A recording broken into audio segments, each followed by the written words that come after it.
Grand peuple de Dieu, nous vous saluons en cette veillée de Noël au nom du Seigneur Jésus-Christ.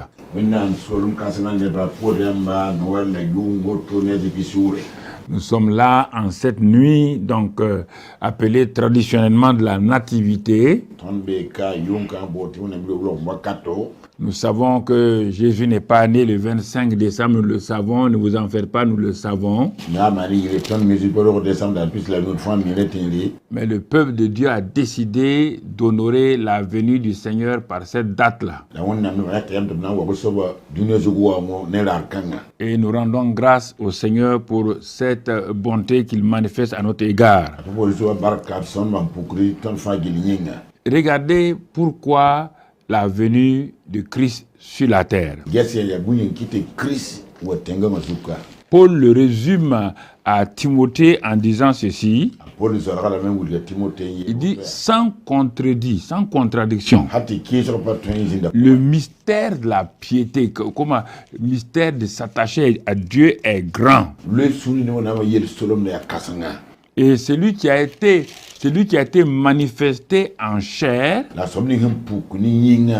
a été justifié par l'Esprit Saint. Il a été vu des anges, prêché aux gentils, c'est-à-dire aux païens, les gens ont cru dans le monde, et ensuite il a été élevé dans la gloire. Alors, vous voyez le résumé de ce que Paul a fait sur la venue de Christ sur terre. Ce qui est important, ce n'est pas la naissance physique de Jésus et un anniversaire comme nous fêtons l'anniversaire des hommes sur la terre. Non.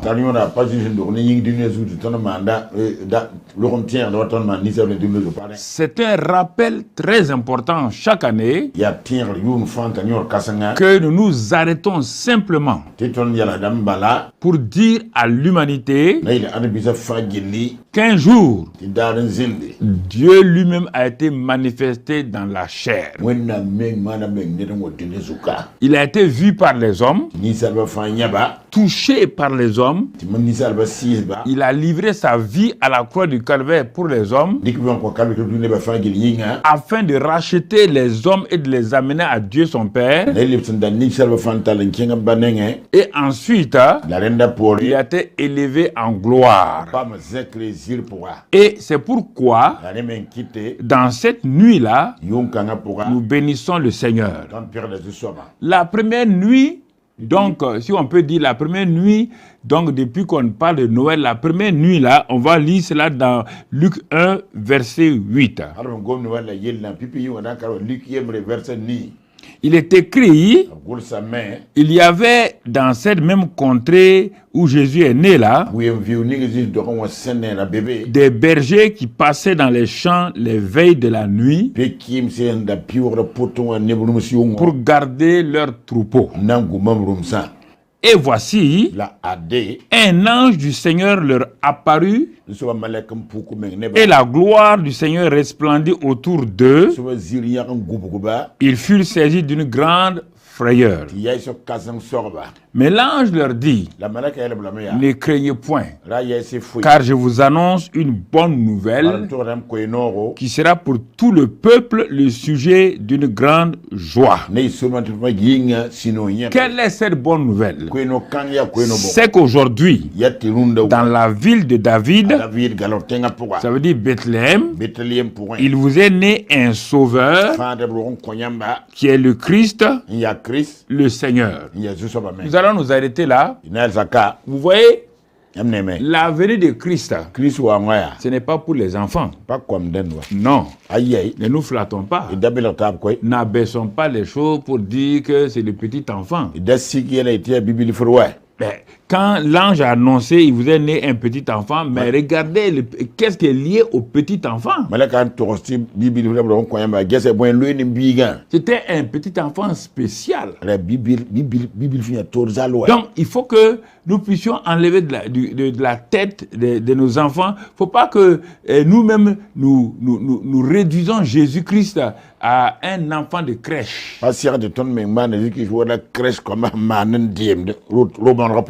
Mais regardez ce que l'ange dit aux bergers.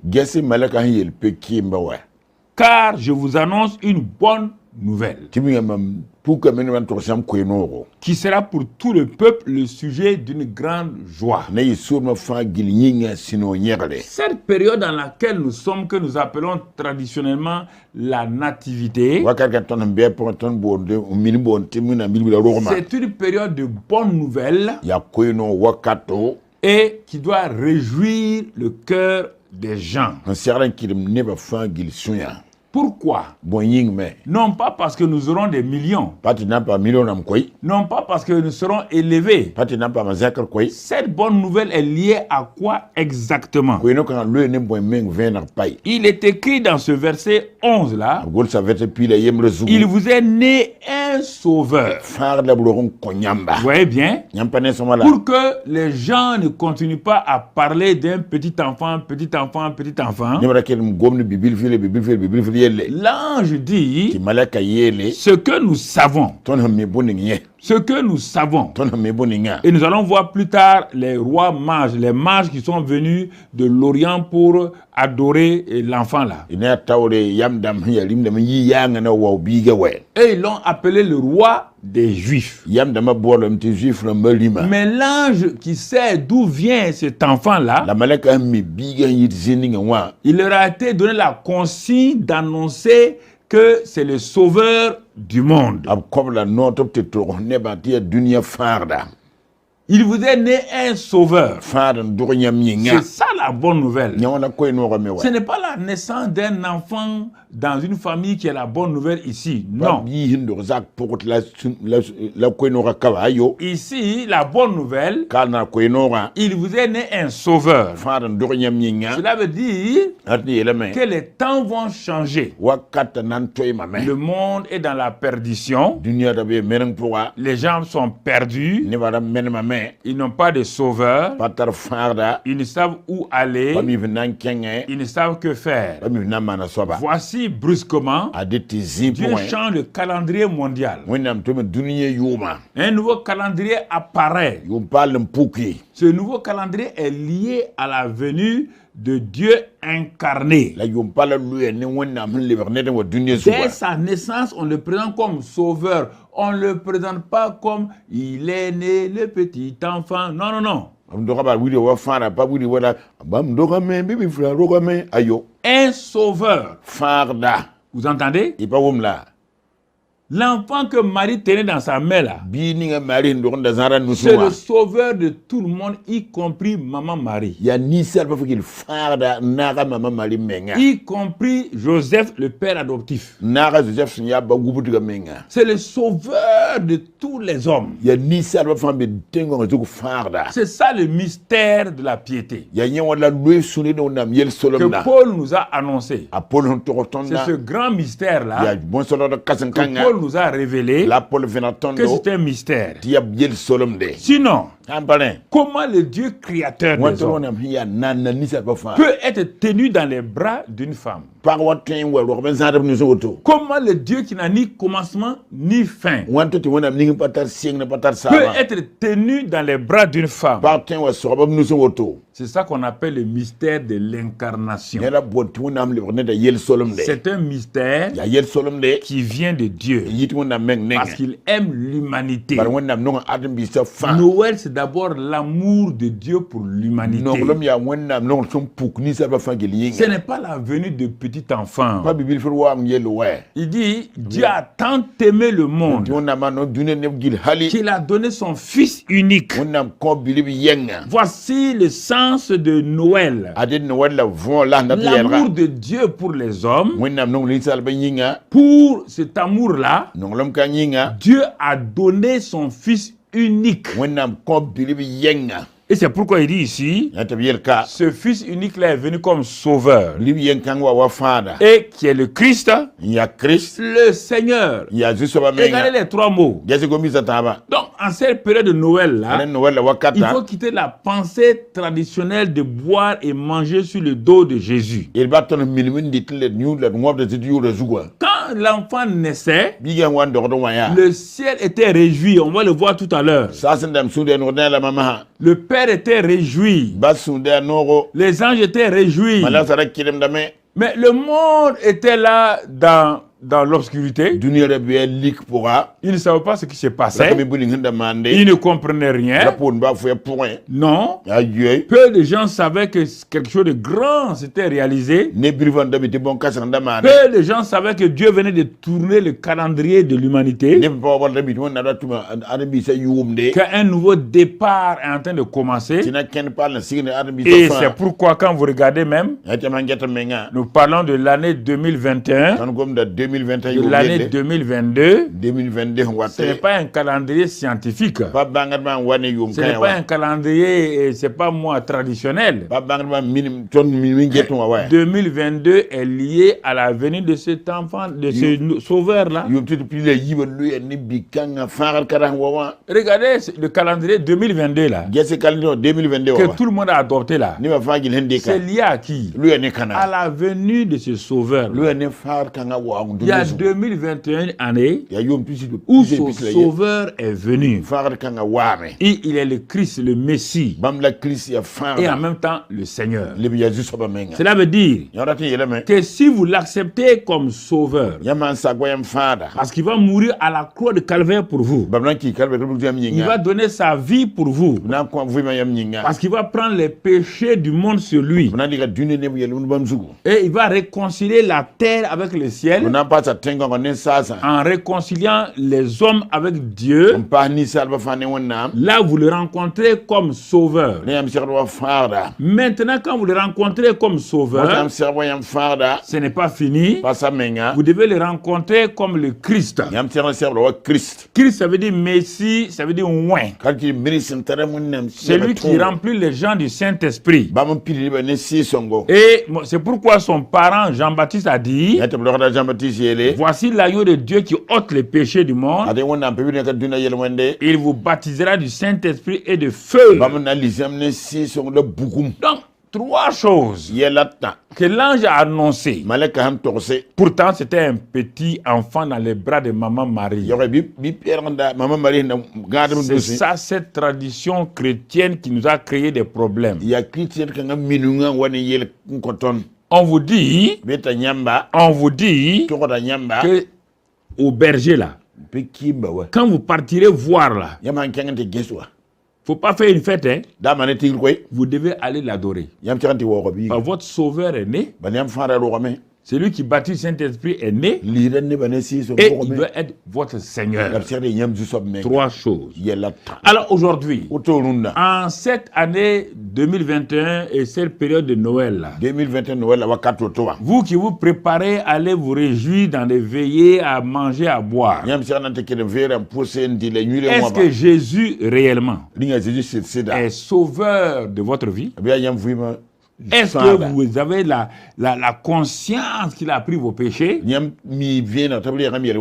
Que par son sang, il vous a racheté et lavé? Est-ce que vous avez eu un contact avec le Christ, le Messie, celui qui oint du Saint-Esprit? Avez-vous soumis votre vie à lui comme Seigneur? Si ce n'est pas ça, vous fêterez une Noël traditionnelle. Vous fêterez un simple anniversaire traditionnel qui n'attire pas le regard du ciel. Et demain, donc, vous allez oublier qu'il y avait Noël. C'est pour vous rappeler ça. Alors, quand quelqu'un croit ça, que le Sauveur est né, qu'il est le Christ et le Seigneur, alors l'ange continue maintenant. Il dit, comme beaucoup d'enfants sûrement sont nés ces jours-là, il n'est pas le seul. Le signe physique auquel vous allez le reconnaître est celui-ci. Vous le reconnaîtrez, vous trouverez un enfant emmailloté et couché dans une crèche. Voilà, la crèche là est venue pour montrer simplement quel est le signe, parce que beaucoup d'enfants sont nés dans cette nuit dans le monde. Dans les maisons à Bethléem, il y avait peut-être 10 ou 15 garçons qui sont nés. Ils ne sont pas tous le Messie. Alors pour le reconnaître, vous allez le voir, il est emmailloté et couché dans une crèche. Voilà. Ça, c'est pour le reconnaître. Mais n'oubliez pas qu'il est sauveur, qu'il est Christ, qu'il est Seigneur. Quand vous serez là-bas, n'oubliez pas cela. N'oubliez pas cela. Et la Bible dit, quand ils ont fini l'ange a fini de dire ça, et soudain, il s'est joint à l'ange une multitude de l'armée céleste. Des ans sans nombre sont venus se joindre à l'ange annonciateur de la bonne nouvelle. Pour faire quoi? Et ils ont annoncé une parole merveilleuse. Gloire à Dieu dans les lieux très hauts et paix sur la terre parmi les hommes qu'il a agréés. Vous voyez encore, on ne parle pas d'un enfant. On n'a pas dit d'acheter des jouets pour des enfants. Les anges montrent, il dit, mais cet événement-là, c'est la gloire à Dieu dans les très hauts. C'est enfin la paix sur la terre parmi les hommes que Dieu aime, qu'il a agréés. Aujourd'hui, pourquoi nous fêtons, du moins nous mettons en place, donc nous fêtons cette fête-là, on peut le dire ainsi. C'est pour toujours glorifier Dieu et demander à ce Dieu-là que cet enfant qui est venu pour apporter le prince de paix, alors qu'il nous apporte la paix dans cette période d'insécurité, cette période de difficulté, de maladie sanitaire. Donc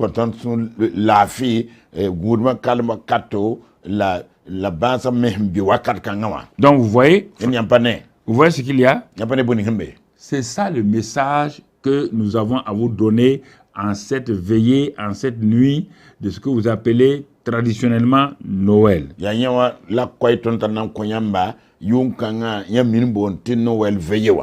C'est important que nous comprenions. Et quand les anges sont partis, les bergers sont partis pour voir ce que l'ange leur avait annoncé. Et quand ils sont partis et ils s'en retournèrent, il dit au verset 20, et les bergers s'en retournaient glorifiant et louant Dieu pour tout ce qu'ils avaient entendu et vu. Et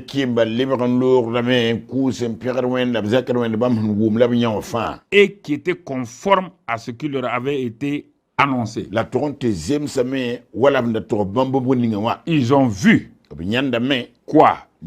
Ils ont vu le Sauveur. Qu'est-ce qu'on leur a annoncé? C'est ça le problème. Vous voulez faire une fête?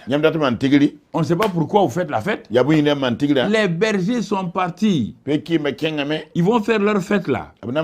Après avoir constaté que leur Sauveur est né. Que le Christ, le baptiseur du Saint-Esprit est venu. Et qu'il est le Seigneur de toutes choses.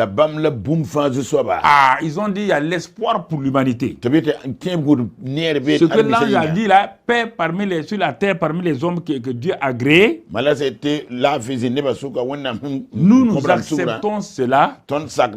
Nous bénissons le Seigneur pour cela. Nous glorifions le Seigneur pour cela. Alors en cette veillée de Noël, comme nous l'appelons, qu'est-ce que vous avez décidé? Qu'avez-vous vu? Qu'avez-vous constaté? Qu'avez-vous entendu de ce Jésus-là? Si c'est toujours chaque année le même Jésus pour faire une crèche pour vos enfants, les flatter, Père Noël, maman, ceci ou cela. Papa Noël, maman Noël, tante Noël. Et pourquoi quand les enfants grandissent, ils jettent la crèche de loin et puis ils donnent le dos à ce Christ-là.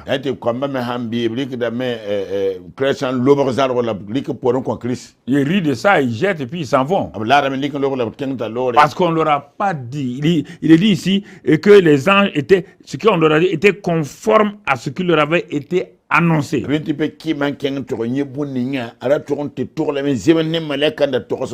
Allez-vous avoir le courage d'asseoir vos enfants, leur dire que Noël, là, en réalité, c'est ça. C'est pas Père Noël. Père Noël n'existe pas. Maman, tante Noël n'existe pas. Il n'a pas parlé de comment tourser. Noël, là, il y a Wotokai.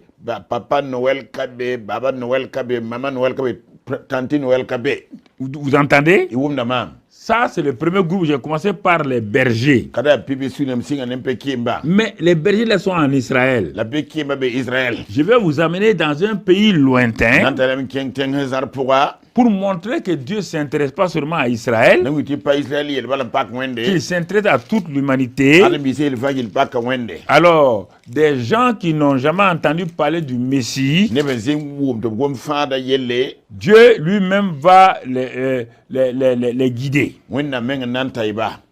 Puisque eux, ils n'ont pas, eux aussi auront un signe. Il est écrit dans Matthieu 2, Jésus étant né à Bethléem en Judée, au temps du roi Hérode.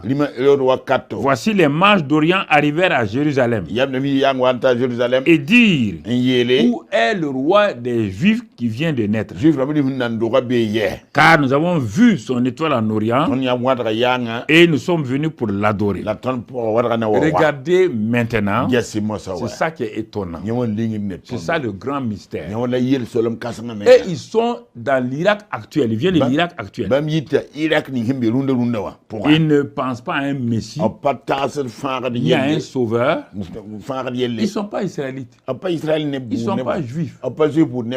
Mais c'est des gens qui étaient là, des savants, des hommes riches, mais ils s'intéressaient aux étoiles. On ne sait pas pourquoi, ils étudiaient les étoiles. Un jour, Dieu dans sa miséricorde, Seigneur, a fait briller l'étoile brillante du matin qu'on appelle Jésus. L'étoile là a apparu dans le ciel. Et vous savez, quand une étoile apparaît dans le ciel, c'est pour tout le monde. Quand vous êtes ici, en Côte d'Ivoire, quand les étoiles apparaissent là, vous voyez les étoiles là. Mais cette étoile qui est apparue là, en Israël, personne n'a vu ça. En Syrie, personne n'a vu. Au Liban, personne n'a vu. En Jordanie, personne n'a vu. Ne parlons pas de l'Europe. Mais là, ce sont les étudiants d'étoiles. Brusquement, il y a un d'entre eux, un des savants, qui a dit attention, il y a une étoile qui vient d'apparaître.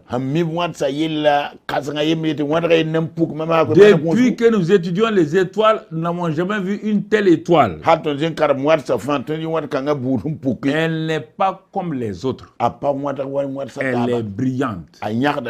Ça, c'est le signe d'un grand roi. Mais quel est ce roi-là sur la terre actuellement? Ils ont regardé, c'est pas un roi terrestre.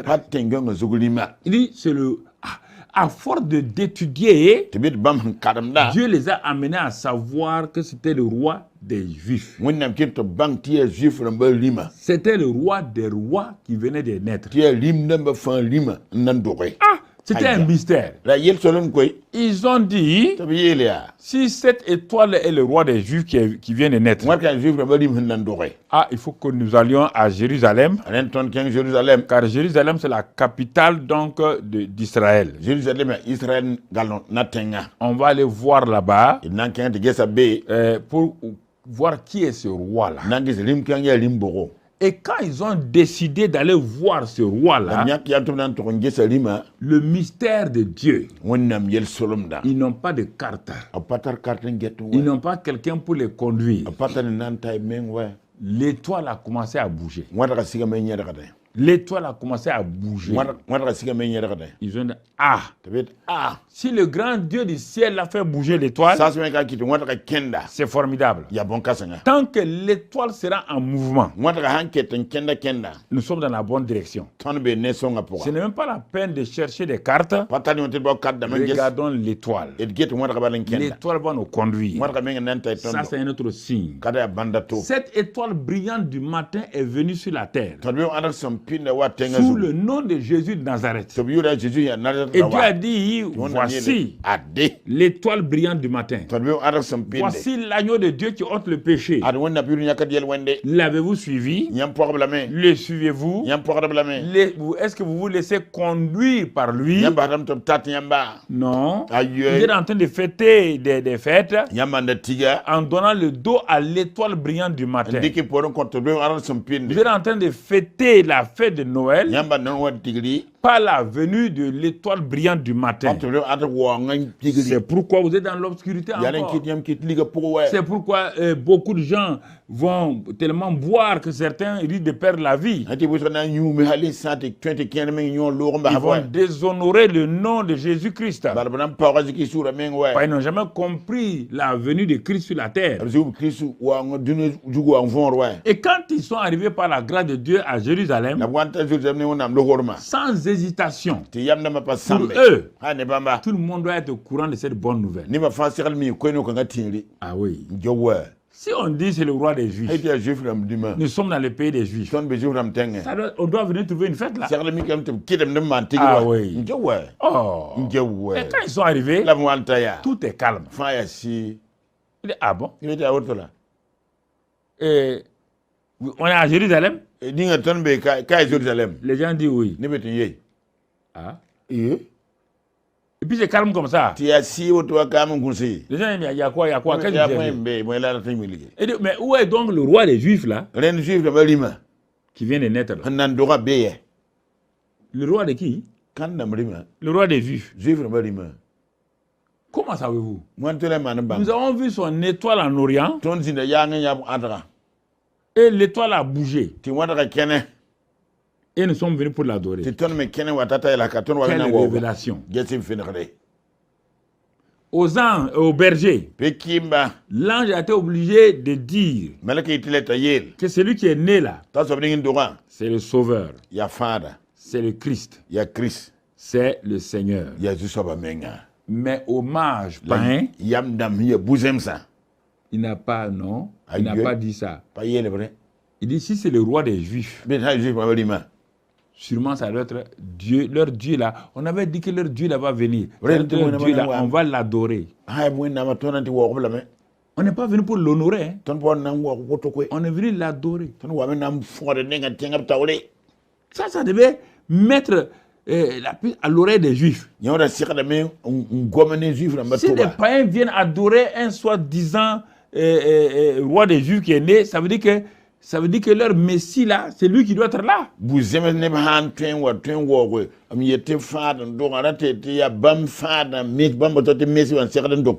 Mais vous savez ce qu'ils ont fait? Au lieu d'aller au temple pour dire aux sacrificateurs, la bonne nouvelle est là, ce que nous attendons. Nos sacrificateurs ont prié pendant des millénaires. Ça est là. Ce que Moïse a prophétisé, ce que les David ont dit, tous les Michel, tout ce qu'ils ont annoncé, je crois, prêtre, que la bonne nouvelle c'est ça. Il y a des gens qui sont venus accueillir ils vont vous expliquer. Au lieu de ça, quand ils ont entendu le roi des Juifs, les Mounafika là, sont allés au palais royal de Hérode. On dit Hérode. Tu es assis ici. Ok. Assois-toi bien. Le roi des Juifs est né.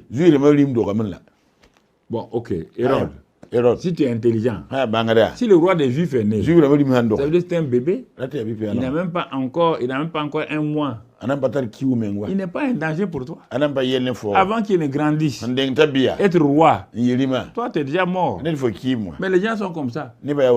Parfois les gens se précipitent. Il faut des actes qui vont te coûter cher. Hérode dit quoi? Le roi des Juifs est né. Mais on n'a pas dit le roi des Juifs est venu. On dit qu'il est né. Il n'est pas un danger.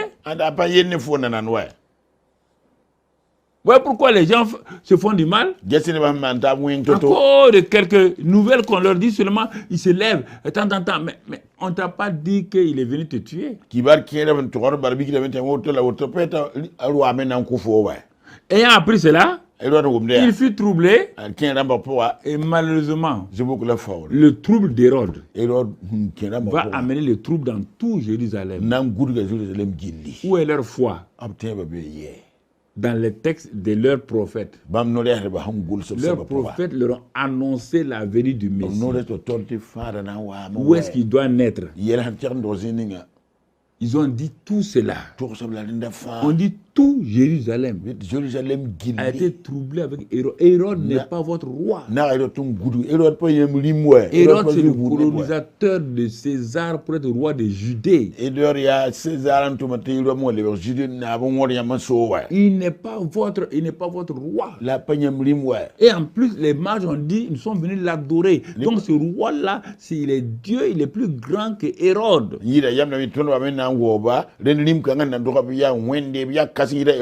Ce qui est étonnant encore, dans ce temps de trouble-là, il appelle donc les scribes et les connaisseurs-là, les grands théologiens-là, pour leur demander d'où va venir ce fameux roi.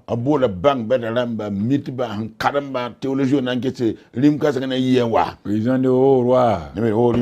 Oh, nous on connaît ça il y a longtemps. Il doit naître à Bethléem. C'est à Bethléem qu'il doit naître. Nos prophètes ont déjà dit cela. Il doit naître à Bethléem. Et puis ils ont cité, oh toi Bethléem, terre de Juda, tu ne cèdes pas la moindre entre les principales villes de Juda, car de toi sortira un chef qui pètera Israël mon peuple. Vous savez tout ça. Vous voyez les chrétiens, ils savent beaucoup de choses, mais ils ne vont pas le faire. Ils ne vont pas le faire. Non. Ils ont cité les passages bibliques. Le chef doit sortir de Bethléem. C'est lui qui doit perdre Israël, mon peuple. C'est le Messie. Ils l'ont cité. Maintenant, ok, Hérode dit, comme lui il est païen, il a fait appeler les mages là, de lui dire tous les détails sur ce qu'ils ont vu.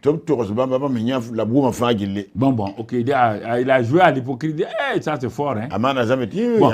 Allez-y, si vous trouvez l'enfant là, vous dites, vous voulez l'adorer, non? Allez l'adorer. Quand vous viendrez, moi aussi je vais aller l'adorer. Bon, quand ils ont fini de parler, l'étoile a bougé. Je vous pose la question. Entre Jérusalem et Bethléem, c'est pas loin. On vous a dit que le Messie est né. Même par curiosité. Si vous ne croyez pas, envoyez des gens pour confondre ces pauvres mages païens là.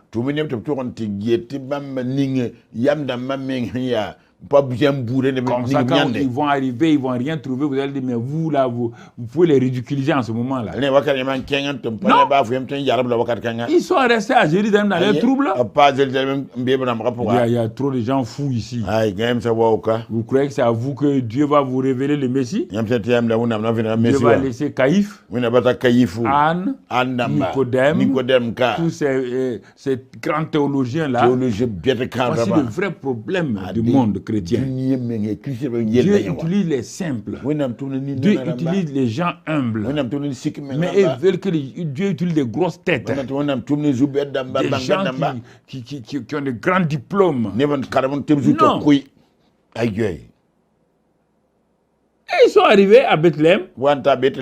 Et l'ange a bougé pour aller s'arrêter sur la maison. Il est descendu sur la maison où était Jésus, l'enfant qui est né.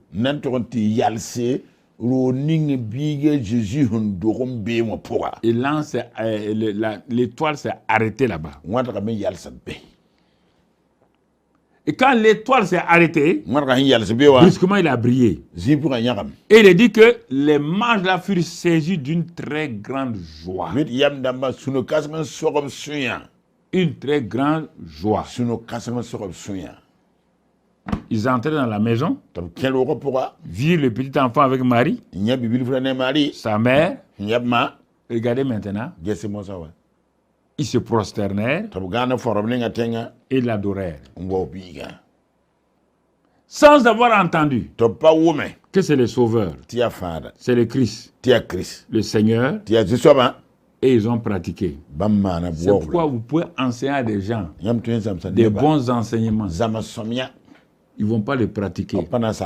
Mais par contre, des gens qui ont faim et soif, qui veulent connaître la réalité de Dieu, quand ils entendent simplement la bonne nouvelle, ils deviennent des adorateurs. C'est ça dans le monde chrétien. Quand je regarde, je suis étonné. Vous enseignez des gens, vous leur donnez toutes les vérités. La misère, la pauvreté. Je ne comprends pas ça. Je comprends ça, ça me vexe. Ça me vexe. Tout le temps en train d'escroquer des gens à gauche, à droite, comme si Dieu ne... Je ne comprends pas ça. Depuis que je suis devenu chrétien, je ne vois pas où il y a ça. Il y a des difficultés, il y a des épreuves, il y a des maladies passagères. Dieu m'a sorti de ça. Aïe! Chrétien, fils de Dieu, et vous êtes dans la misère. Même pour faire Noël, là, vous partez emprunter. Ah non, c'est pas possible. Votre question, c'est quoi? Vous êtes comme les gens à Bethléem. Vous êtes troublés. Troublés par la bonne nouvelle. La bonne nouvelle donne la joie aux mages, amène le trouble à Jérusalem. Je ne comprends pas. Dieu pourvoit nos besoins. C'est vous qui dites, hein? Moi, je ne vois pas où Dieu pourvoit. Ça fait 48 ans que Dieu pourvoit mes besoins. Mon ami, que tu veux, tu écoutes, tu n'écoutes pas. Je suis assis ici. Tu pourvois mes besoins. Il n'y a pas d'église, hein? Tu es seul. Tu n'as pas d'église. Je n'ai pas attendu que l'église vienne pour pouvoir mes besoins. J'étais seul. Pour pouvoir mes besoins. Quand je suis converti en France, on avait une bourse qui ne suffisait pas. Mais Dieu a pourvu à tous mes besoins en francs déjà. Et c'est moi qui ai aidé beaucoup d'étudiants. Quand je suis devenu chrétien. Et j'ai compris que Dieu, il est mon Père. Mon Père est béni. Mon Père est saint. Mon Père est riche. Vous voulez qu'il fasse quoi? Qu'il me laisse dans la misère? Vous y réfléchissez? C'est quel christianisme vous avez là? Vous avez une religion simplement? Un Dieu qui ne fonctionne pas. Ça m'énerve. Hein? Un Dieu, votre Dieu ne fonctionne pas. C'est une idole.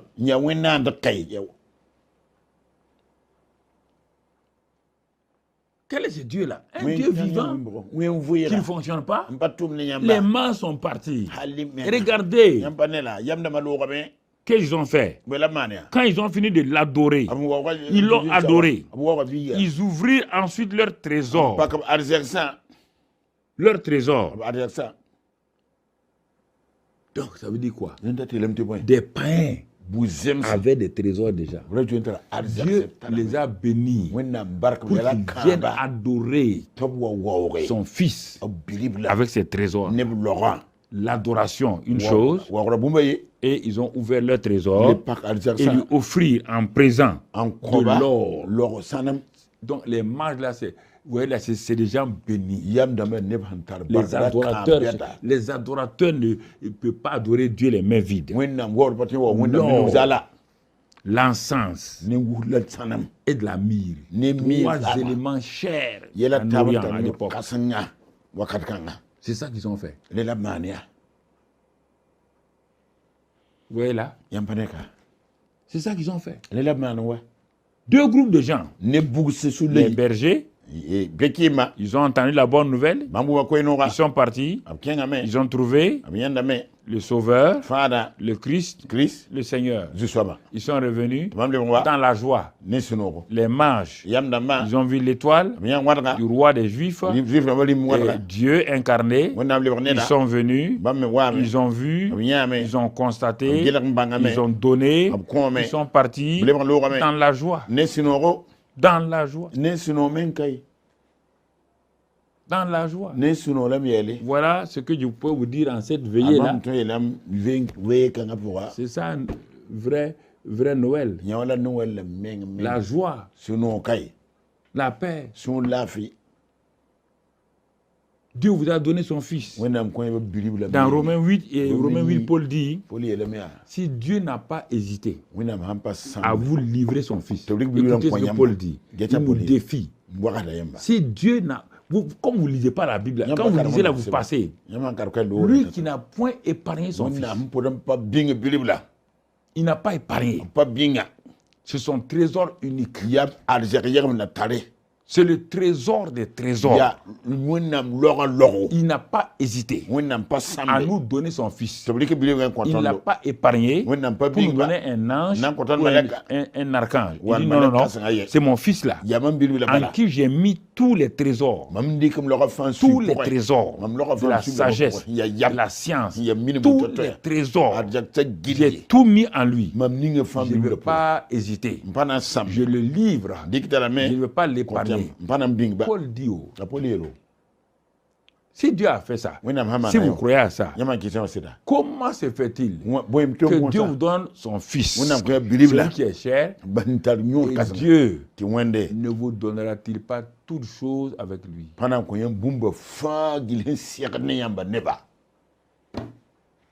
Je vais m'arrêter là. Réfléchissez, je veux que vous réfléchissez. Moi, ce n'est pas pour vous dire joyeux Noël. Joyeux Noël, c'est vous qui devez. Les bergers sont partis dans la joie. Les mâts sont pas dans la joie. C'est pas quelqu'un qui leur a dit d'avoir la joie. C'est pas quelqu'un qui leur a souhaité joyeux Noël. Non, ils ont vu. Qu'avez-vous vu toute cette année 2021 en Christ? Vous devez... En cette Noël-là, ça doit être la joie pour vous, pour votre famille. Vous devez rendre grâce à Dieu. Oh, je ne sais pas. Ce n'est pas la peine de continuer à parler. Vous voyez là? Ils ont vu, ils ont cru, et ils se sont réjouis. Que la grâce de Dieu soit avec vous cette nuit-là. Il ne faut pas faire les vœux pieux pour vous. C'est vous qui devez vous déclencher. Vous devez prendre la décision que vous devez croire ce que les bergers ont cru. Ils ont entendu, ils ont cru. La foi vient de ce qu'on entend. Et les mages aussi ont cru. Et les deux ont vu la manifestation. Que la grâce de Dieu soit sur vous. Que si vous faites une veillée, que Dieu vous conduit dans cette veillée-là. Et que sa grâce soit répandue abondamment sur le monde à cause de la venue de Christ. N'oubliez pas, lui qui n'a point épargné son propre Fils, qui nous l'a donné, ne nous donnera-t-il pas toutes choses avec lui? Je m'arrête là.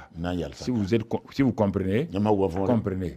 Si vous dites que mais Dieu n'a rien reçu, restez dans votre incrédulité. Continuez dans l'incrédulité.